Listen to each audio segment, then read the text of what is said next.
মাননীয় প্রধানমন্ত্রী তারেক রহমান যে বক্তব্য দিছে ইতিহাসের পাতায় স্মরণীয় থাকবে।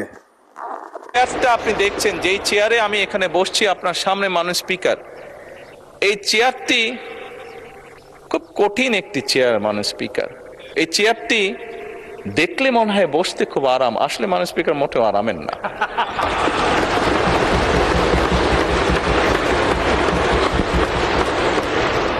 এই চেয়ারটিতে বসলে মাননীয় স্পিকার প্রতি মুহূর্তে মনে হয় যে আগুনে তপ্ত হিট আসছে মাননীয় স্পিকার।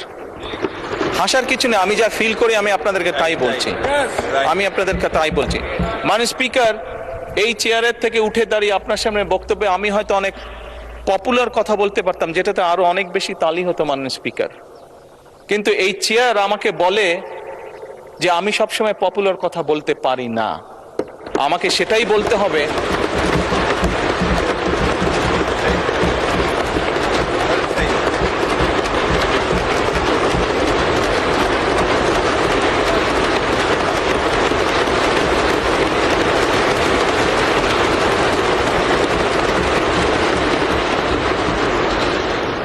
মাননীয় স্পিকার। একজন রাজনীতিবিদ হিসাবে আমারও তো ইচ্ছা করে পপুলার কথা বলতে, যাতে জোরে জোরে তালি পায়, কিন্তু এই চেয়ার প্রতি মুহূর্তে আমাকে স্মরণ করে দেয়, no, you have to take the right decision, not the popular decision.